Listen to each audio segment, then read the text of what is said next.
Queridos, eu gostaria de convidá-los a abrir a palavra do Senhor no livro de João, Evangelho de João, capítulo 2.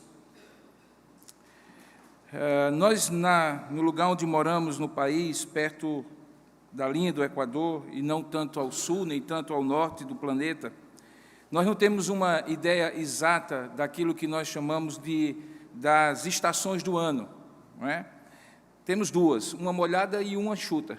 Chamamos a molhada de inverno, embora em todos os outros lugares o inverno é seco, mas aqui é molhado. Não temos primavera, não temos outono, não percebemos a mudança nas cores das árvores, nem as folhas caindo no chão no outono, não vemos neves e, enfim, parece que não vivemos debaixo de estações. Mas temos sim estações, algumas são climáticas, outras são estações da vida.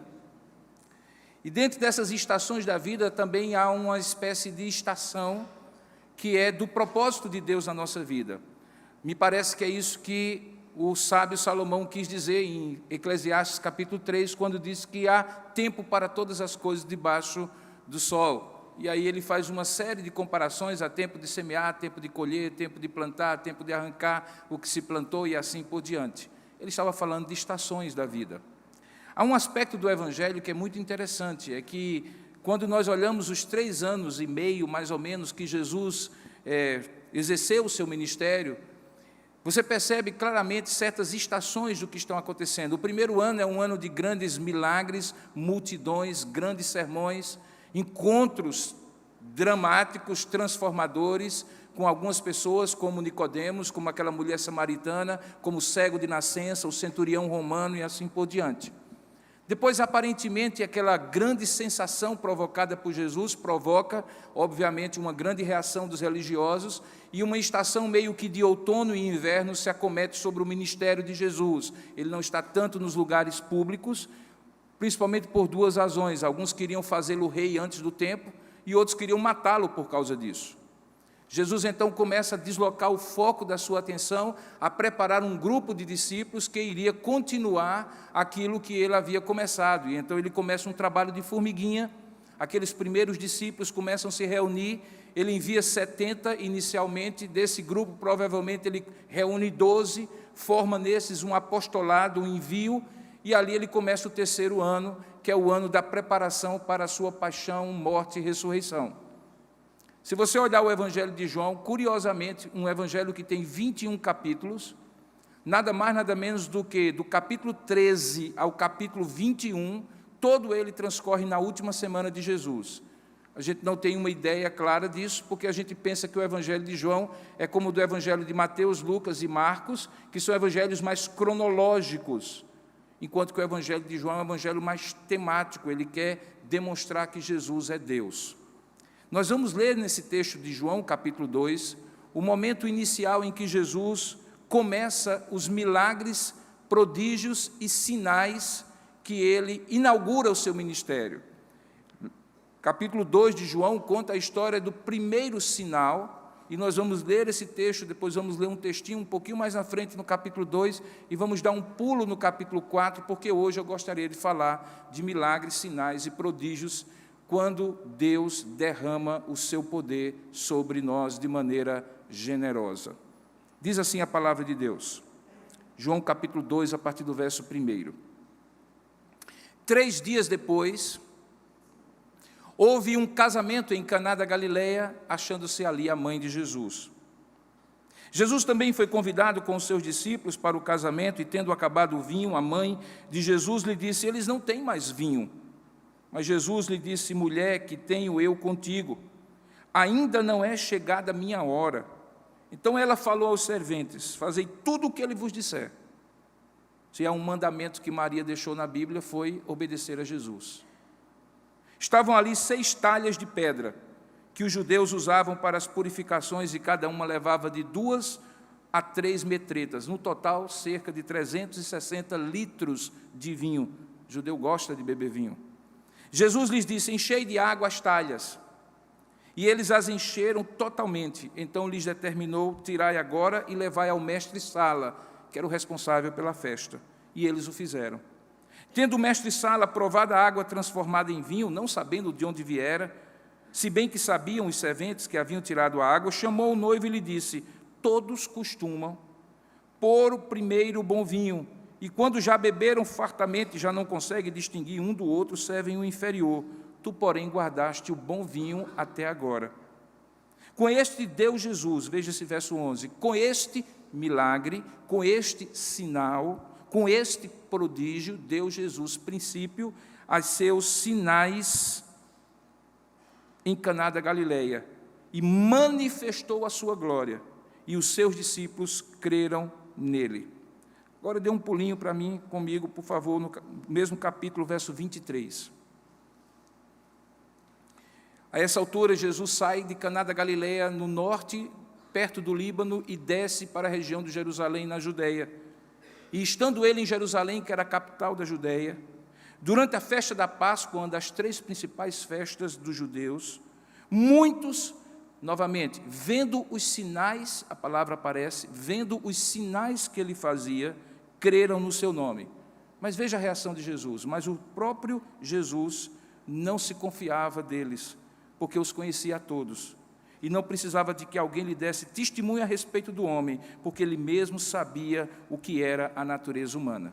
Logo depois disso, Jesus se encontra com Nicodemos, capítulo 3. Continue com sua Bíblia aberta.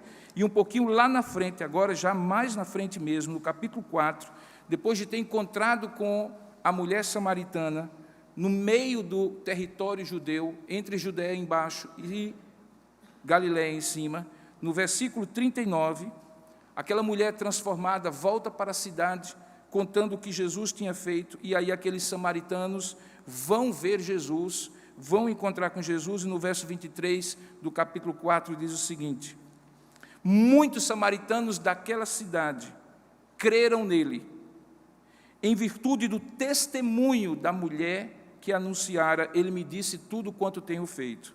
Vindo, pois, os samaritanos ter com Jesus, pediam-lhe que permanecesse com eles, e ficou ali 2 dias. Muitos outros creram nele por causa da sua palavra. Chama a sua atenção. Muitos outros creram nele por causa da sua palavra.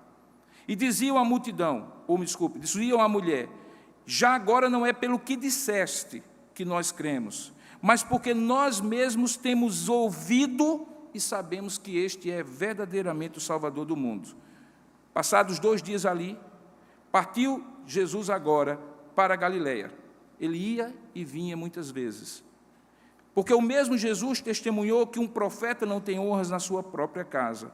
Assim, quando chegou a Galileia, os próprios galileus o receberam, porque viram todas as coisas que ele fizera em Jerusalém por ocasião da festa. Que coisas? Aqueles sinais que nós lemos no texto anterior, a qual eles também tinham comparecido. E aí acontece dele dirigir-se de novo, verso 46, a Caná da Galileia, a mesma cidade onde ele tinha transformado a água em vinho. Ora, havia um oficial do rei, cujo filho estava doente em Cafarnaum. Tendo ouvido dizer que Jesus viera da Judeia para a Galileia, foi ter com ele e lhe rogou que descesse para curar seu filho, que estava à morte. Então Jesus lhe disse: se porventura não virdes sinais e prodígios, de modo nenhum crereis. Rogou-lhe o oficial: Senhor, desce antes que meu filho morra. E ele então disse: vai, o teu filho vive. E o homem creu na palavra de Jesus e partiu. E já ele descia quando os seus servos lhe vieram ao encontro, anunciando-lhes que o seu filho vivia. Então indagou deles a que hora o seu filho se sentira melhor, e informaram: ontem, mais ou menos à hora 7ª, a febre o deixou. E com isso, reconheceu o pai ser aquela precisamente a hora em que Jesus lhe dissera: teu filho vive. E aí creu ele e toda a sua casa. E foi este o segundo sinal que fez Jesus depois de vir da Judeia para a Galileia. Que Deus abençoe sua palavra lida, amém? Vamos pedir a Ele que ilumine o nosso entendimento, para que não ouçamos um homem, mas ouçamos Deus falando apesar do homem. Ó Deus amado e querido Pai, nós rogamos nesse momento a Tua misericórdia e graça, porque estamos diante da Tua palavra, que é viva, verdadeira, foi inspirada pelo Teu Espírito Santo, para que numa noite como essa, quando nós estivéssemos aqui, tendo o Teu propósito eterno de falar conosco, nós pudéssemos compreendê-la, Pai, e é isso que nós te pedimos agora. Que mais do que a racionalidade daquilo que nós podemos pensar sobre esse texto, mais do que opiniões humanas, nós queremos ouvir a Tua voz. E queremos te pedir que o Teu Espírito Santo ilumine o nosso entendimento e fale ao nosso coração. Abra, ó Deus, a nossa mente e retire de nós todo preconceito, toda preconcepção, toda ideia preconcebida que muitas vezes se torna um obstáculo a entender a Tua palavra, a ouvir a Tua voz, a crer em Ti e Te obedecer. Fala conosco, Senhor. É o que nós oramos em nome de Jesus. Amém. Queridos, esses textos que eu juntei como numa leitura única, que vão desde o primeiro milagre de Jesus em Caná da Galileia, até o segundo milagre, que acontece aqui já no capítulo 4, são textos que ajudam a qualquer um de nós entender uma relação difícil de compreender ainda nos dias de hoje, que é de que maneira o que nós vemos Deus fazer ajuda-nos a crer nele. De que maneira a percepção de milagres, sinais e prodígios, de que maneira ver o poder de Deus manifesto na vida de alguém, ajuda-nos a crer na palavra dele. Você vai encontrar textos da Escritura Sagrada em que fica muito claro que algumas vezes as pessoas viram tudo o que podiam ver e precisavam ver, mas mesmo assim não creram. Porque se há alguma coisa que é fato, é que as pessoas não creem pelo que veem, ainda que aquilo que eles veem possa ser instrumentalizado por Deus para eles virem a crer. Mas não existe uma relação causal, um nexo causal de que se eu vir, eu crerei. Porque muitos viram milagres, sinais e prodígios durante a vida de Jesus inteira, e o maior deles no Calvário, e o maior deles na ressurreição, e mesmo assim muitos não creram. Mas se há também uma outra verdade que esses textos coligidos aqui, como eu fiz na leitura, podem nos ensinar, é que, sem dúvida alguma, milagres, sinais e prodígios são modos pelos quais Deus revela a sua vontade e o seu poder. Na verdade, na nossa teologia cristã reformada, nós cremos que Deus se revela de modo geral na natureza, de modo especial na Escritura, e manifesta-se através da providência e dos milagres. A providência é todo aquele cuidado ordinário de Deus, que não tem a ver apenas com a provisão do pão nosso de cada dia, mas tem a ver também com formas pelas quais Deus governa o mundo. Todas as coisas estão no controle de Deus, Ele está no alto e sublime trono, a tudo controla, inclusive as circunstâncias da minha vida.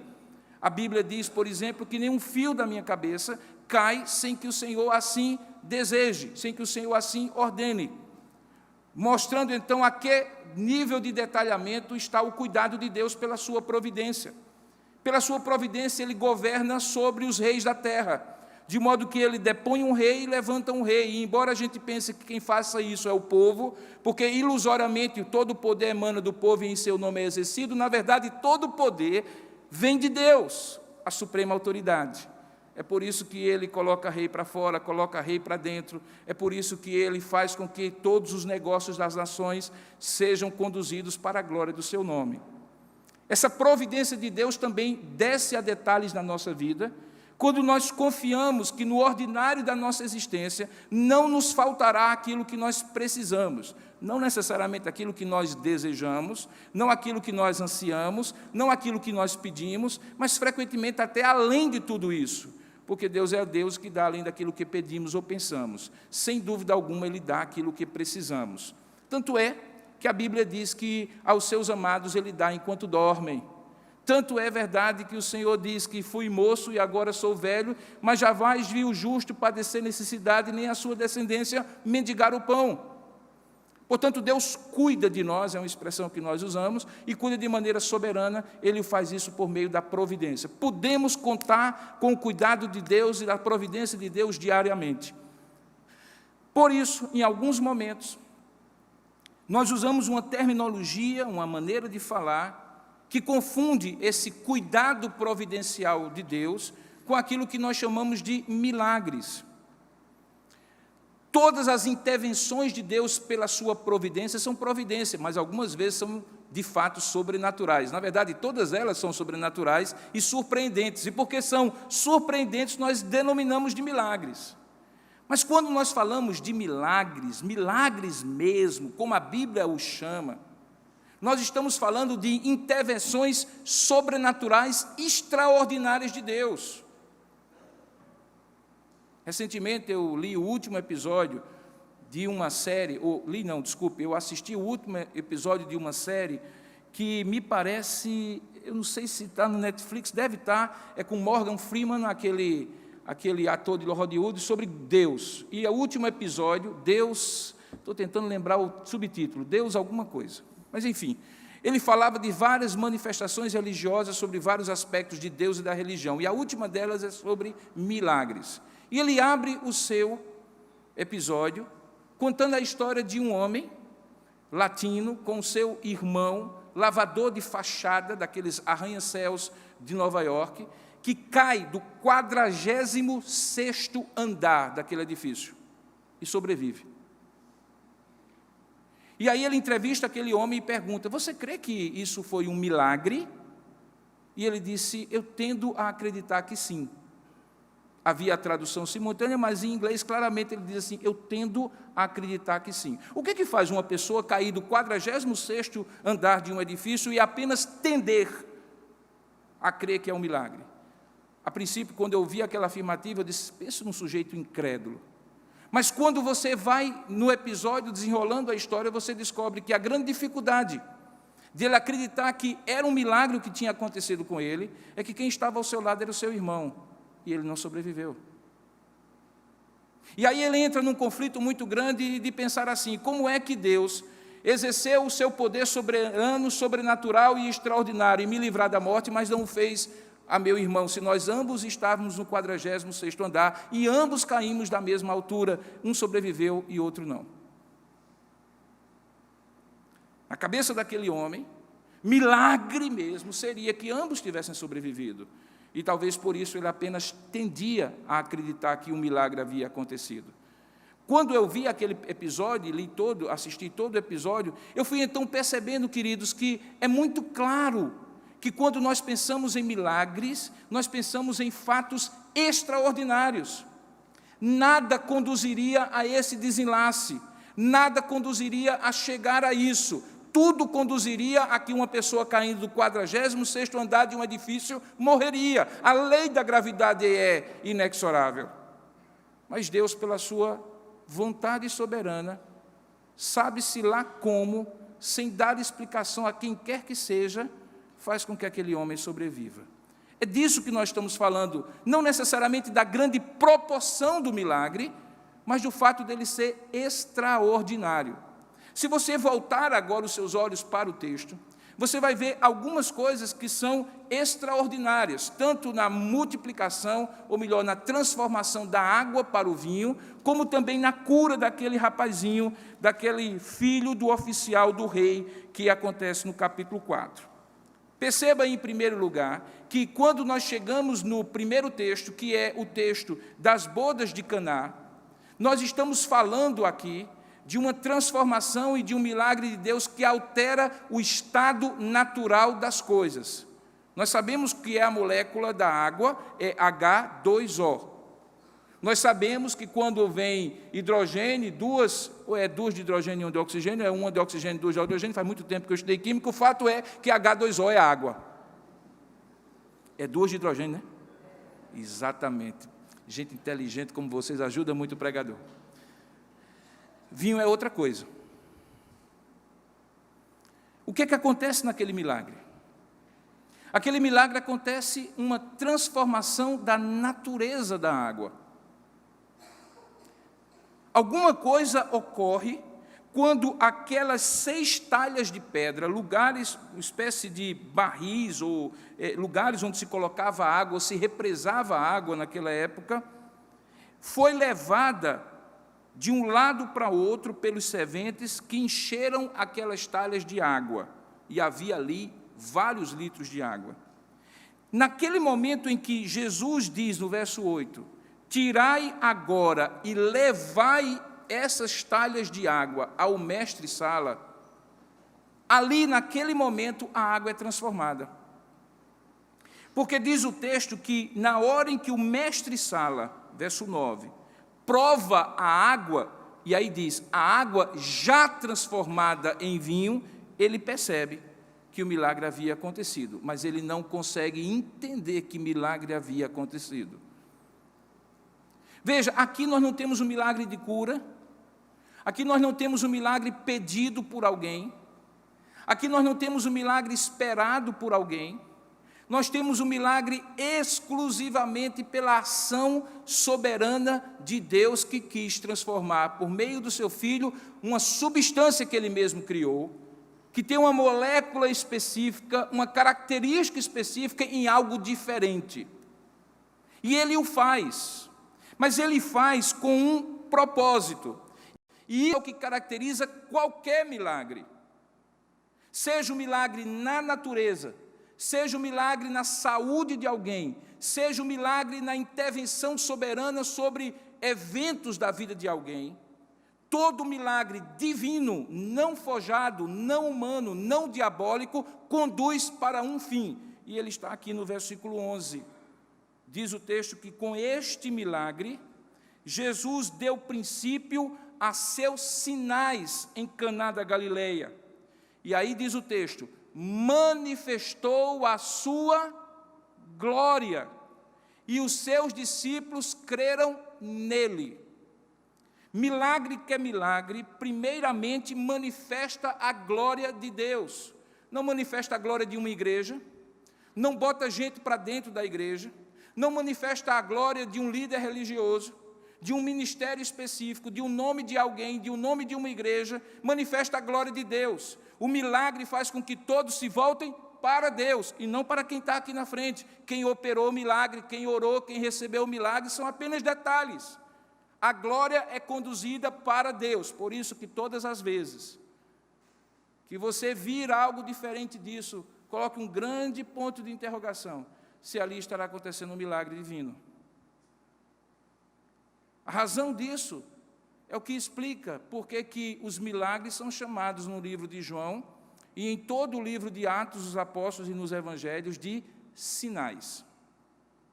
A palavra sinal aqui é a tradução de uma palavra muito conhecida nossa, a palavra semeion, de onde vem a palavra semente. Sinal é uma semente, uma sinalização, algo que não tem, mesmo tendo vida em si mesmo, não tem esgotamento de vida em si mesmo, ela conduz para uma vida maior, ela conduz para uma direção maior. Quando você vê um sinal dizendo saída de emergência, se você precisar sair por aquela porta, você não fica parado diante do sinal, contemplando o sinal. O sinal indica que você tem que passar por aquela porta. Quando o milagre, que era um sinal, era operado, esse milagre dizia, conduza a sua fé, não para o milagre, não para o milagreiro, não para aquele que recebeu o milagre, não para o vinho, não para a festa, não para o noivo, não para a noiva, não para Maria, não para outro, para quem? Para Jesus que operou o milagre, para que a glória seja dele. Milagres, portanto, conduzem à glória de Deus. Da mesma maneira que na providência de Deus nós reconhecemos o cuidado de Deus, quando Deus resolve demonstrar o seu poder e a sua grandeza operando milagres, Ele o faz como sinais, sinais que apontam para a sua glória.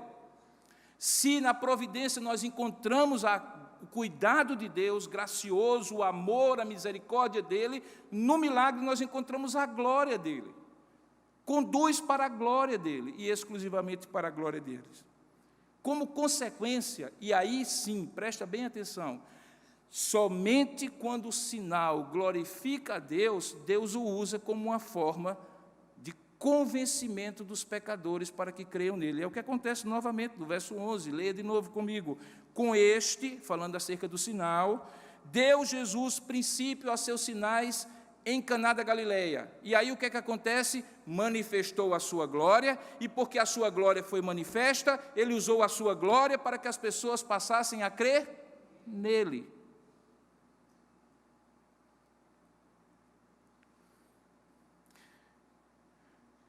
O verso 13, logo depois, diz que estava próxima a Páscoa dos judeus. E aí a gente vai para o segundo texto.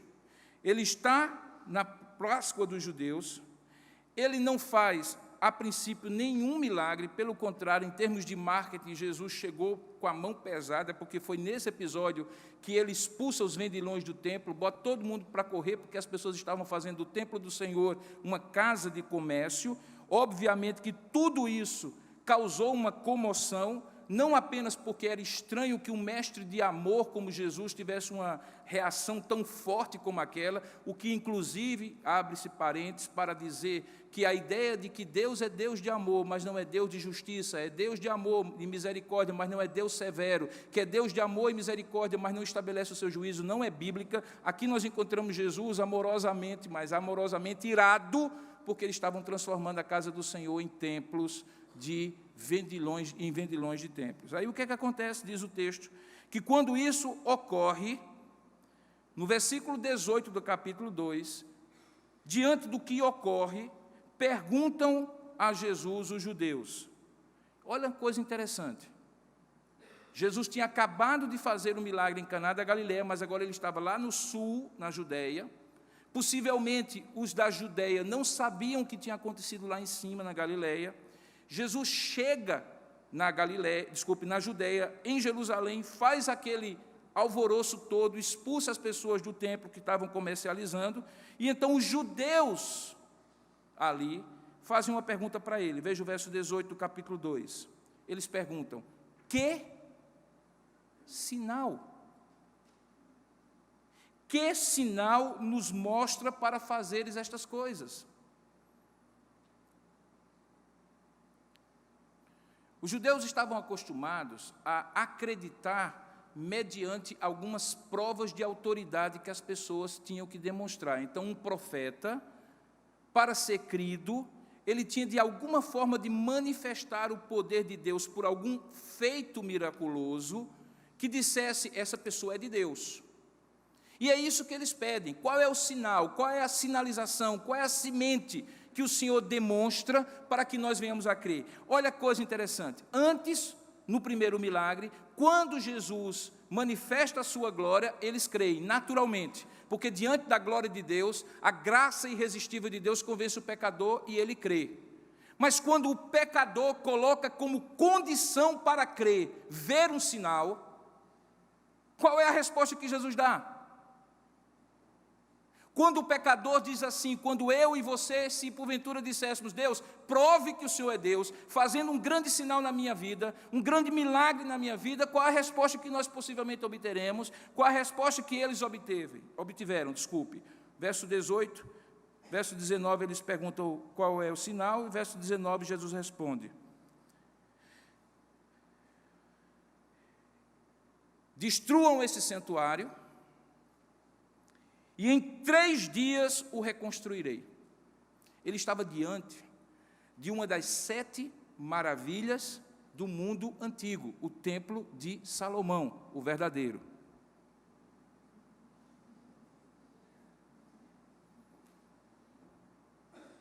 Sete maravilhas. Aí os judeus dizem assim: como é? Em 46 anos foi edificado esse santuário, e tu em 3 dias o levantarás? Parecia alguma coisa realmente milagrosa. Obviamente que Jesus sabia que eles não destruiriam o templo, porque o templo era o lugar central da religião deles. Mas o que Jesus queria basicamente dizer é: vocês realmente precisam de um sinal para crerem, então saibam de uma coisa: destruam o templo de vocês e em 3 dias eu reconstruirei. Claro que eles não fariam isso, porque de fato Jesus não estava falando do templo. Diz o texto logo depois que, verso 20, quando eles replicam, verso 21 ele diz: ele, porém, se referia ao santuário do seu corpo. Era uma profecia que iria se cumprir 2 anos e meio, 3 anos depois. E aí o que acontece? João, quando escreve o Evangelho, já sabendo que Jesus tinha ressuscitado, obviamente que o Evangelho de João é escrito logo depois que Jesus ressuscita, o que diz no verso 22? Quando, pois, Jesus ressuscitou dentre os mortos, lembraram-se os seus discípulos do que ele dissera, e creram na Escritura e na palavra de Deus. Aqui, novamente, a gente encontra gente crendo na palavra de Deus e crendo na Escritura sem ver o sinal. Porque o sinal não é feito. O sinal é feito depois, quando Jesus ressuscita. E aí aqueles que viram o sinal da sua ressurreição ligaram os pontinhos e disseram: ele estava se referindo à sua ressurreição. Aqui nós encontramos uma coisa interessante. É que palavra de Deus vale mais do que milagres, sinais e prodígios como forma de fazer as pessoas crerem. E, na verdade, é a própria Bíblia que diz isso, porque a Bíblia diz: a fé vem do ouvir, e ouvir a palavra de Deus. Portanto, se há alguma forma de convencimento que o Espírito Santo usa para nos trazer a fé e a convicção da coisa que Deus quer fazer em nós, é quando nós ouvimos a palavra de Deus. Por isso se prega a palavra de Deus, por isso se testemunha da palavra de Deus, por isso que se estuda e se compartilha a palavra de Deus. A palavra de Deus tem mais poder para convencer as pessoas do que um testemunho de um grande milagre que tenha acontecido na minha vida. E não porque o milagre não possa ser usado como instrumento de Deus para convencer. É porque entre a minha palavra, por mais poderosa que ela seja, e a palavra de Deus é poderosa, é muito mais poderosa. Ela tem poder para transformar sentimentos, emoções, convicções e volições. Ela tem poder para transformar o homem. Passando agora mais uma página. Estamos como caçadores de sinais perdidos. No capítulo 2, 3 e 4 de João. Quando chegamos agora no capítulo 4 de João, a gente encontra no verso 39 o epílogo da história da mulher samaritana, que começa no versículo 1. Uma região que não reconhecia Jesus, nem os judeus, nem a religião judaica, nem o templo de Jerusalém. E aqui, se você estiver acompanhando direitinho, você vai encontrar: primeiro milagre, quem crê são os discípulos. Segundo milagre, quem crê são os judeus que não eram discípulos. Nesse terceiro milagre que acontece aqui, até mesmo gentios que não eram judeus creem. Os samaritanos eram inimigos de Deus. E como inimigos de Deus, eles não criam que o lugar certo para adorar era em Jerusalém. Jesus encontra com a mulher ao meio-dia, ali ao lado do poço que Jacó, centenas de anos antes, tinha furado para os seus rebanhos. Um diálogo acontece, você deve conhecer um pouco da história. Eles entram, ou ela entra numa discussão onde era o lugar certo de adoração. Jesus estabelece que não é um lugar certo, mas é uma atitude certa. O Pai procura adoradores que o adorem em espírito e em verdade. Portanto, qualquer lugar é lugar de adoração, porque nós somos templo do Espírito Santo, somos transformados assim quando o Espírito Santo vem habitar em nós.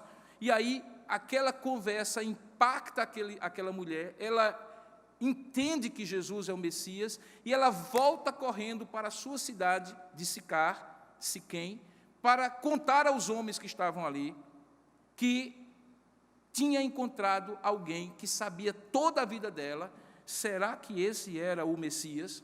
Os homens vão para o poço, ouvem agora Jesus, começam a crer, e aí eles dizem o seguinte no verso 39, muitos samaritanos, capítulo 4, verso 39, daquela cidade creram nele. E aí, queridos, olha só, eles creram em virtude de quê? Eles creram em virtude do testemunho daquela mulher. Qual era o testemunho daquela mulher? Que ela tinha recebido um milagre? Que ela tinha recebido um sinal? Não, mas que ela tinha encontrado alguém que conhecia a vida dela por inteiro e que ela tinha vindo a crer que era o Messias. O que é que acontece? Vindo, pois, os samaritanos ter com Jesus, pediam-lhe que permanecesse com eles. E, paradoxalmente, inesperadamente, Jesus, um judeu, passa 2 dias numa aldeia de samaritano. É alguma coisa como um judeu ortodoxo passar 2 dias na casa de um muçulmano na faixa de Gaza. Surpreendente, não? Naqueles 2 dias, o que é que acontece? Certamente Jesus fala do reino, fala do evangelho, e aí no verso 41 diz: muitos outros creram nele, e aí creram em virtude de quê?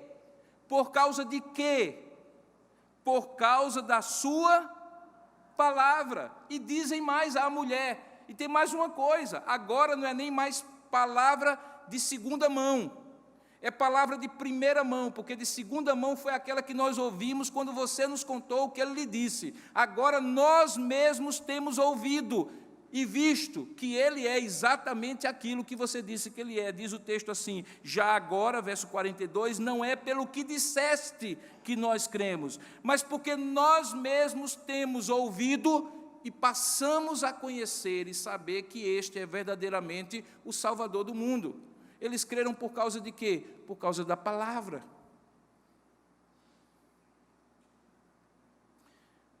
Passados 2 dias, ele partiu para a Galiléia. Viajava, viu? E aí, quando chega no capítulo 46, ele está de volta a Caná da Galiléia. E diz o texto que quando ele chega ali, havia um oficial do rei, cujo filho estava doente numa cidade pertinho ali, na beira do mar da Galileia, chamada Cafarnaum, uma cidade muito conhecida que você vai ouvir muitas vezes no Evangelho, porque Jesus fez dali uma espécie de cidade sua na Galileia. Ele ia, pregava nas cidades vizinhas e voltava, e dormia ali, e passava tempo ali. E ali em Cafarnaum, um oficial do rei tinha um filho doente, e olha só, tendo ouvido, verso 47, dizer que Jesus viera da Judeia para a Galileia, tinha subido, estava agora na Galileia, foi ter com ele, e lhe rogou que descesse para curar seu filho que estava à morte. Jesus, curiosamente, diz o seguinte: se porventura não virdes sinais e prodígios, de modo nenhum crereis. Ele não pergunta, ele afirma. E porque ele afirma, veja o que é que acontece. O oficial lhe roga: Senhor, desce antes que meu filho morra. E aí Jesus simplesmente disse: pode voltar para sua casa. Seu filho está bem, seu filho está vivo, seu filho está curado. O que é que diz o verso 50, irmãos? O homem, comigo, o homem creu em quê? Na palavra de Jesus. Ele viu o milagre? Não podia. O filho estava em outra cidade. Ele não precisou ver o milagre, mas creu no milagre. Porque ele creu na palavra de Deus. E quando ele crê na palavra de Deus, o que é que acontece? Ele volta, e no verso 51 já ele dizia: os seus servos lhe vieram ao encontro. Imagina uma casa toda empolvorosa, um oficial do rei, o filho doente, pronto para morrer. De repente o menino salta ali, pede um cuscuz com ovo, diz assim: estou muito feliz, estou bem, estou com fome. Como todo menino que fica bom já tem logo fome. E aí os homens ficam, as mulheres ficam apavoradas. Vem o dono da casa chegando e diz assim: ficou bom, ficou bom, ficou bom. E ele diz: que horas, que horas?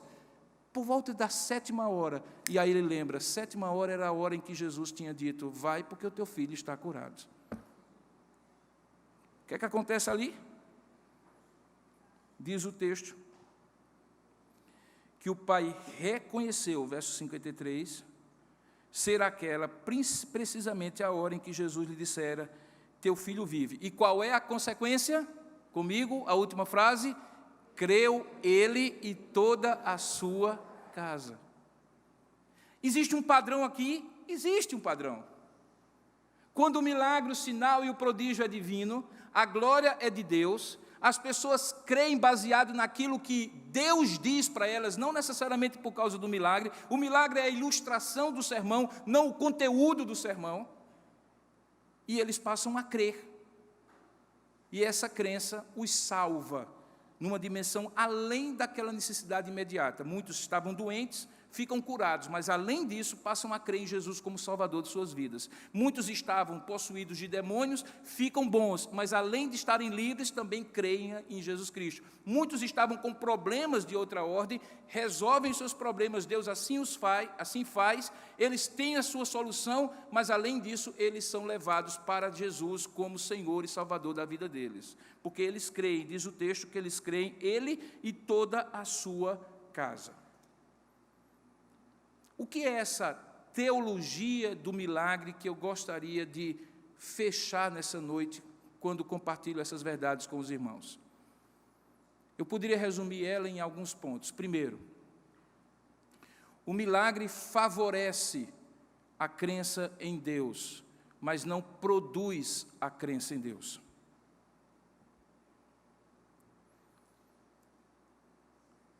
Algumas vezes o milagre até atrapalha a crença em Deus, porque, como fica muito claro, quando ele multiplica os pães e os peixinhos, a multidão começa a correr atrás de Jesus para onde ele vai, e o texto diz lá na frente que eles não estavam correndo atrás de Jesus porque criam em Jesus, mas porque queriam mais pão, queriam mais peixe, queriam mais milagres, queriam mais sinais, queriam mais prodígios. Na verdade, vocês são testemunhas que a maneira mais fácil, religiosamente falando, de juntar uma multidão é simplesmente marcar dia e hora onde haverão milagres, sinais e prodígios. E hoje pela manhã, quando eu ensinava na escola bíblica dominical, depois uma pessoa me perguntou e eu esclareci para ele: sabe de uma coisa?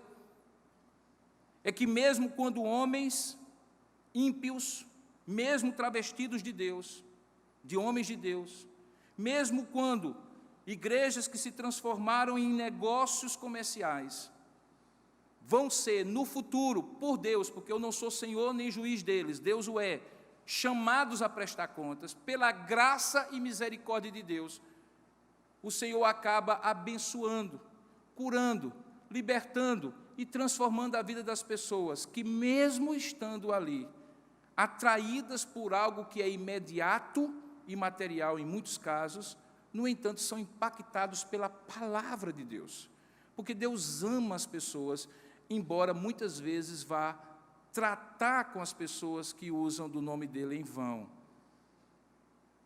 O resumo disso é que Deus pode usar milagres e sinais para favorecer a fé, mas nós não deveríamos precisar de milagres, sinais e prodígios para crer em Deus, para crer no poder de Deus.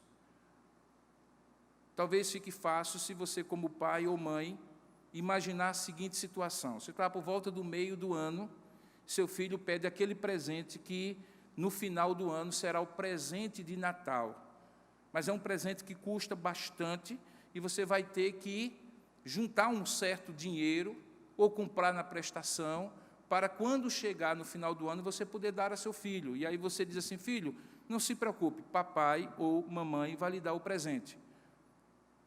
E aí passa agosto, setembro, outubro, novembro, dezembro, e em cada um desses meses, quando essa criança lembra, diz: painho, maninha, o senhor vai me dar o presente mesmo? Você já passou por essa experiência, né? Eu também. É melhor não prometer, né? Mas a gente teima e promete, e passa 6 meses sendo arguido por aquela criança, se nós vamos realmente manter a palavra e dar o presente. Só falta ela dizer assim: dá para o senhor mostrar pelo menos a pontinha da bicicleta, para eu acreditar nisso? Dá para o senhor pelo menos mostrar qual vai ser a cor do embrulho, para eu pelo menos acreditar que tem alguma coisa dentro? Agora, quando você ouve o filho perguntar uma vez, você entende, criança é assim mesmo. Quando meia hora depois ele diz: mas é verdade mesmo, aí você diz: ô filho, você está duvidando de mim? Aí quando meia hora depois ele diz: pai, mas é verdade, verdade, verdade mesmo, aí começa a dar uma irritação.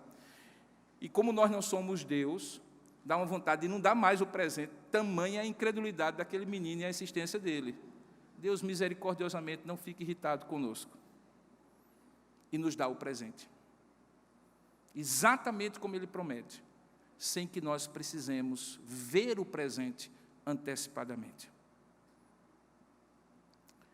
Segundo aspecto é que, nessa teologia do milagre, sinal e prodígio, se o milagre, sinal e prodígio, seja ele qual for essa intervenção sobrenatural e extraordinária de Deus na sua vida, não conduzir à glória de Deus, esqueça que ele não é um sinal, ele não é um milagre, ele não é um prodígio, pelo menos não da parte de Deus.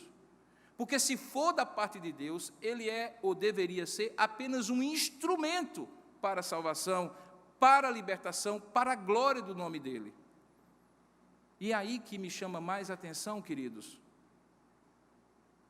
quando nós fazemos essa teologia do milagre, é que quando eu busco os meios e não me preocupo com os fins, eu estou acabando por justificar os fins pelos meios. E é aí que você encontra pessoas com quem você conversa, que estão convencidas, sim, que tem alguma coisa errada em determinadas pregações, em determinadas propostas, mas o desespero e a angústia para que aquilo se obtenha, faz com que ele releve completamente o meio e fique mais focado naquilo do que no que deveria focar. A gente chama isso de propensão ao auto-engano, um processo psicológico muito simples, em que as pessoas aceitam ser eventualmente manipuladas, contanto que tem algum benefício colateral daquilo que recebem. E é triste ver como nós, que temos o Deus que tem tudo o que nós precisamos, nos colocamos na condição de ser enganados por migalhas que são oferecidas, que não conduzem à sua glória e não enchem o nosso coração de completude e satisfação. Cuidado. Busque ao Senhor. Coloque diante de Deus suas necessidades e creia que, segundo a vontade dEle, tudo o que você precisar, seja pela providência ou pela atuação extraordinária de milagres, Ele fará. Confie nele. Não coloque, no entanto, o que Ele vai fazer ou o que você está pedindo como condição para crer. Porque se você olhar para trás, Ele já tem uma folha de serviços prestados, entre aspas, que já dizem muito do que Ele é, de quem Ele é e do que Ele pode na sua vida. É só você lembrar. Eu não preciso que Deus faça hoje, para que eu creia nele hoje. Para que eu creia nele hoje, eu só preciso lembrar do que Ele fez ontem. Porque o que Ele fez ontem foi extraordinário na minha vida e na sua também. É só relembrar. Por isso que fé tem uma ligação com gratidão. A mão que se abre para agradecer e louvar a Deus é a mão aberta que recebe, mas se a mão se fecha para não reconhecer, é a mão fechada que não recebe. Infelizmente, isso tem sido deturpado e usado de maneira manipulada para dizer dê mais para você receber mais, mas não é isso, é o contrário. Dê mais porque você recebeu mais. Agradeça mais, consagre mais, se entregue mais porque você tem recebido mais. Olhe para trás, em busca da gratidão que fortaleça a sua fé para crer no que Deus vai fazer e tem prometido fazer.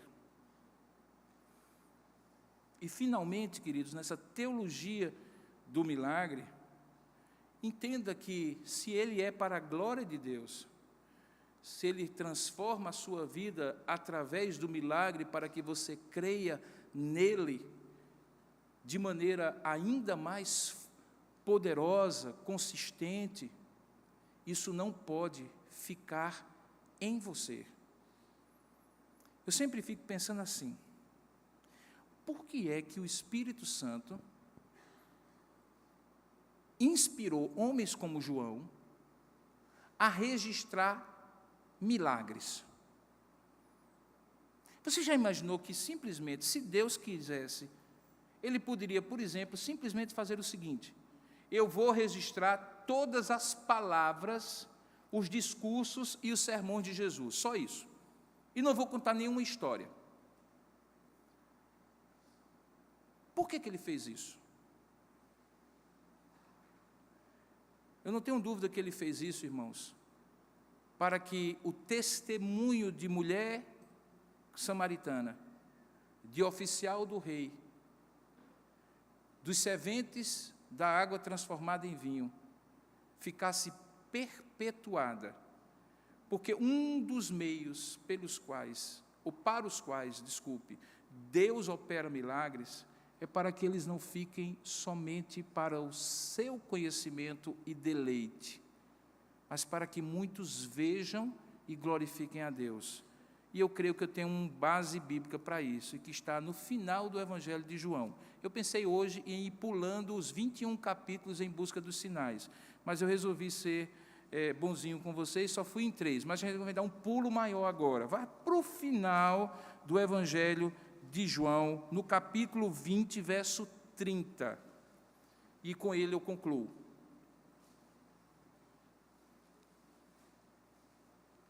Quando João está para encerrar o seu evangelho, ele faz o seguinte comentário: na verdade, fez Jesus diante dos discípulos muitos outros sinais que não estão escritos nesse livro. Isso é só uma amostra. Estes, porém, foram registrados para o quê? Para que creias que Jesus Cristo é o Filho de Deus, e para que, crendo, tenhas vida em seu nome. O registro é para que eu hoje creia nisso, para que amanhã, quando eu puder testemunhar do milagre de Deus na minha vida, outros possam também ser favorecidos na crença, não porque eles precisarão de ver o meu milagre, eles precisarão ouvir a palavra, mas o meu milagre será uma boa ilustração de como é que Deus fez na minha vida, e se fez na minha vida, por que Ele não faria na vida de outros? Contar, portanto, o que Deus fez na sua vida, como milagre, sinal e prodígio, seria o terceiro ponto dessa teologia do milagre. E aqui, queridos, me desculpem a franqueza, nós somos ruins de serviço nesse aspecto, viu? Talvez por reação à propaganda muitas vezes enganosa e manipuladora de tantos que falam sobre esse assunto, e o exagero que faz com que as pessoas olhem para o milagre como um fim em si mesmo, nós vamos para o outro extremo. E qual é o outro extremo? Nós nos calamos, irmãos. Nós nos calamos. Nós fechamos a nossa boca. Nós não contamos sequer com o mesmo entusiasmo daquele prato novo do restaurante preferido. Nós não falamos nem mesmo como uma novidade tremenda daquele lugar que nós conhecemos e que foi tão bonito. Nós não dizemos nem mesmo como aquela notícia nova e boa no meio de tantas coisas ruins que nós acabamos de ouvir na televisão, ou ver na televisão ou na internet. Nós simplesmente calamos. E ao calar, irmãos, o milagre não é anulado, fique tranquilo, mas você perde a oportunidade de, ao dizer o que Deus fez na sua vida, permitir que Deus use isso para abençoar a vida de alguém. De certa forma, nós, por comodismo ou qualquer outra motivação, somos infiéis àquele que deu para que pudéssemos compartilhar com os outros. E é isso que eu gostaria de convidar a você a não fazer mais. Eu convido você, nesse momento, a orar comigo, primeiramente para que você compreenda essa mensagem, não como algo que seja para desfavorecer a sua crença nos milagres, mas para que ela possa calibrar a sua crença no poder de Deus sobrenatural na sua vida. Eu gostaria de convidar você que, uma vez calibrado isso, você possa reconhecer os milagres de Deus na sua vida e compartilhar com quem quer que seja, para que Deus use isso para a glória do seu nome, para que muitos creiam, para que muitos venham a conhecer. Basta abrir a boca e dizer o que Deus tem feito na sua vida. Você nem precisa ser teologicamente preciso. Talvez você até confunda-se e chame de milagre o que foi um ato da providência ordinária de Deus. Sabe, Deus, pela sua graça, vai usar. Com o tempo você vai começar a se acostumar a ver Deus agindo ordinariamente e não com menos poder do que quando Ele age com milagres. Mas o que importa é que você abra a sua boca e diga: foi a intervenção de Deus. Foi Deus quem fez. Não foi coincidência. Não foi sorte. Não foi por causa de alguém. Foi Deus, do começo ao fim, usando os meios que Ele quis para conduzir para a sua glória. Você consegue lembrar de algo assim? Eu tenho certeza que sim. Então comece a falar dele, comece a contar e compartilhar. Eu sei que você pode passar ridículo, pouco importa. Deus vai usar, na vida de quem quer que seja, aquilo que você abriu o coração e a boca e falar. Vamos falar com Ele? Curva a sua cabeça por um instante. Responda a Deus agora aquilo que, de alguma forma, Deus falou ao seu coração por intermédio dessa mensagem. Vamos ter alguns momentos de oração particular, cada um de nós com o Senhor.